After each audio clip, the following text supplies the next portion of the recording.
Hello, my name is Mia Castrejon, and for my presentation, I will be giving a presentation about the generation's addiction.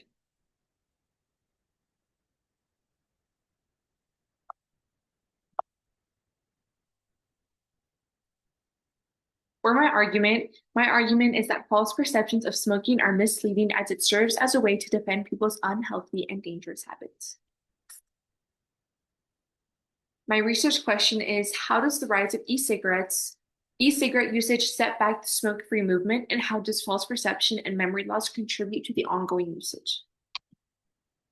So we're able to look at this issue with a social lens as it is a problem that affects our everyday society due to our ongoing dangerous habits.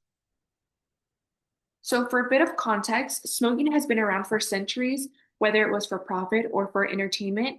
Back when the 13 colonies were originally formed, the planting and the distribution of the tobacco plant is really what set the economy forward and is really what made money for these colonies in the beginning, as it is the only thing that could grow and the only thing that could actually bring in some money in order to create societies and cities.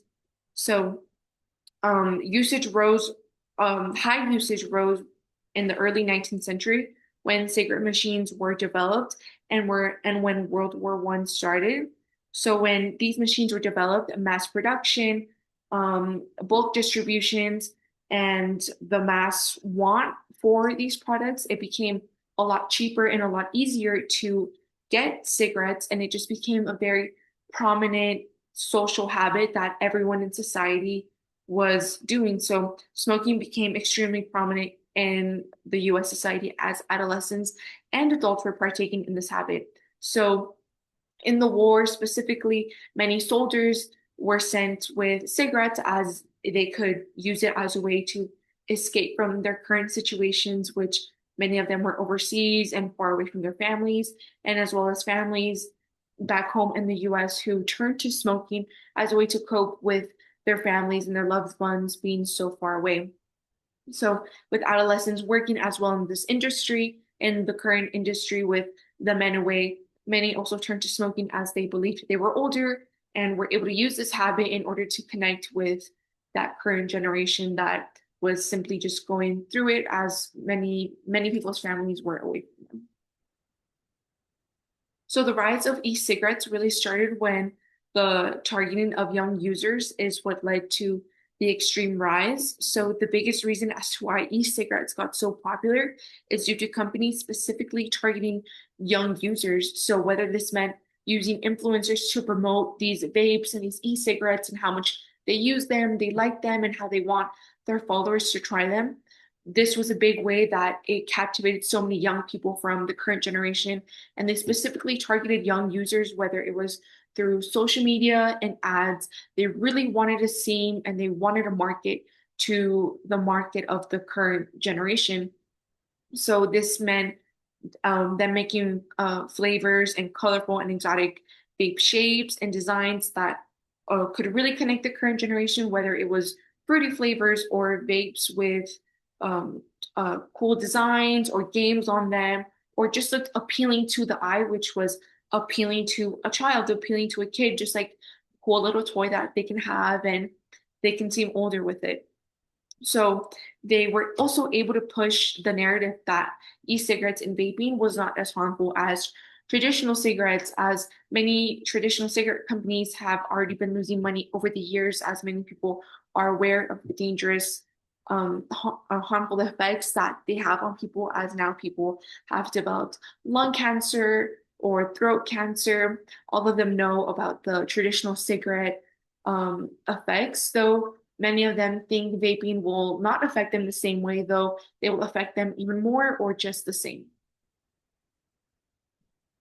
So some stats from over the years. This is from the National Center for Health Statistics. So they were able to display a graph which showed the demographic of ages and their usage of or their smoking habits. So as you can see, the 18 to 24 age category was a lot higher than other ages and other people in the age groups. And if there was a study that conducted um, many people that were younger than 18, it would probably be around the same number or maybe even a little higher. As amongst students that use e-cigarettes is about 87.6%. So maybe two-thirds, a little bit over two-thirds of all high school students use or have used vapes, which is a high number, as that means that many students all over the country use these vapes, which though many of them may not be aware of the true harmful effects, many of them also do, as the traditional cigarettes have the same effect or even worse of an effect on them. So if people are well aware of the effects that smoking can have, why is this habit still happening and why should we care about it now? Most people vape because those who are closest to them have influenced them, with whether it was family or it was their closest friends or just anyone closest to them. If they do it and they support whoever it is doing it, whether it's a teenager or someone younger, because they do it, they feel entitled or they feel fine about doing it as there's no repercussions for this habit. So friends and family, though, are the most influential people that encourage it, especially family, as smoking and vaping can connect many people. So those with a history of having a family that smokes are most likely to smoke as well and fall under that same addiction and that same cycle that their family goes through. So this leads us to the usage of our first stimulus source, which is the Maori oral narratives, as we're able to use this source to discuss a family's impact on this dangerous habit. So, memories, in a way, create mindsets for people, as smoking can connect family members to each other, as it is the only way that they can relate to one another. And it helps connect the idea that about a family's influence and the way that we live. So many people may be there. So a lot of them are different from their families, though they all have and they all share the same habit, which is smoking. So many come together simply because they smoke, and it is the only thing that they can properly do together without fighting or disagreeing about. The one thing that they can come together for and unite for is smoking, which is why many people still contribute to this habit and still actively partake in this habit. So, some benefits to smoking is that smoking can rehabilitate people back to a healthy status, and it can provide comfort to many as it is used for support. So, contrary to most negative perceptions, smoking can benefit many. Smoking can rehabilitate people back to healthy statuses, as smoking is used as a way to get away from whatever it is going on. So, this is able to relate back to our contextualization, as many people who went off to the war, or many people who are suffering and are just missing someone, they look to smoking as a way to comfort themselves. So it's also used as a way to relax them. And many are under the impression that smoking is not as harmful as drinking. And this was able to be backed up by science and other research. Now, even though these benefits may seem convincing in some way, it they are only benefits to a certain extent, as many people use this as a way to defend people's unhealthy status, and many of these benefits simply are not true. So, according to James Ellison, a geriatric psychiatrist for memory care, he states that cigarette companies pushed for this false information in order for consumers to keep buying their products. So, what many of these cigarette companies were able to do is to push that cigarettes do not harm people and they don't cause people diseases like Alzheimer's or short-term memory loss.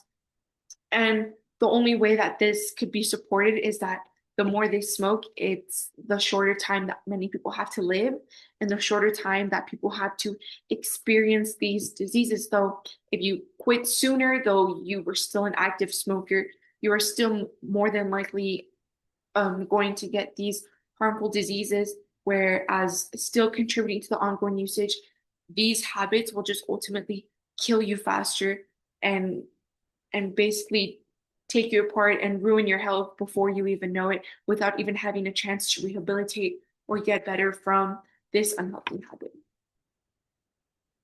So this is where we turn to our second stimulus, which is false nostalgia. So false nostalgia can be seen in many of these situations, as many don't believe that this problem is as prominent or relevant as it was before. If smoking was so bad back then, why it's still such a big problem now? And many also believe that smoking is not such a big of an issue and it's not as normalized as it once was. Though in our current day and age, smoking is as relevant and it is still an issue that keeps going. And the reign of the e-cigarettes and the vaping has really restarted the whole cycle. So now smoking is becoming a normalcy again, where you just see someone vape on the streets and it's just totally random, just as it once was. And still, many people don't believe that the problem, that our current issue is as bad as it once was, though it really is. Just before, there was no other alternatives and no research to back up the actual harm that smoking may do. So the usage of false nostalgia really helps with the false perception that many people have on this ongoing issue that affects people every day, whether it is from suffering the addiction of being addicted to the nicotine because of the vape or the nicotine because of the cigarette. It is still something that many people struggle with today, especially with the false information that these cigarette companies were able to push onto others that still defend their smoking habits, which the false information affects people for the rest of their lives, as they'll use that small little piece of evidence to defend their unhealthy habit for the rest of their lives if they have to. So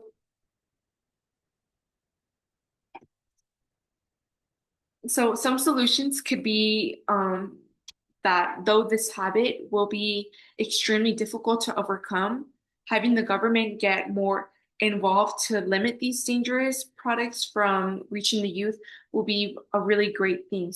Push for more government involvement, provide healthier alternatives, and make the true effects of vaping and smoking more available to access. So whether it is the government trying to get more involved in what they can do against smoking, it could really be the biggest thing that we are able to do. So in our issues in today's society is that there is just increasing normalcy around the status of vaping, though with the government involvement, which has been done in the current years and in the past couple of years, which is increasing the age limit about who can purchase these tobacco products, which was before 18 years old, and it has now been raised up to 21 years old. And this was because of constant push and the relevance that vaping has on this current generation, and how people have finally realized that smoking really does kill and that smoking does have a big effect on our current generation. So constant laws that push back um, vaping and trying to get away from this generation would really be beneficial, as even Juuls at one point got banned. Flavored e-cigarettes got banned at some point, though a lot of this is still not as helpful, as many people still push for the opposite of that and still want vaping and smoking to be relevant and normalized. So more government interference would be the best thing to do to combat this issue that affects people in our current day and age and all over our society. And so providing healthier alternatives would be just showing that people don't have to smoke in order to get away. They can relax with other coping mechanisms, and there's other things that can set their mind off and calm them down, and then make the true effects of vaping slash smoking more available, which is whether it is to teens or older people. We just need to the push to just show the true effects about what smoking can do to one and how it can be detrimental to one's health, and just a person in general would be the best thing to do. These are my works cited. Thank you.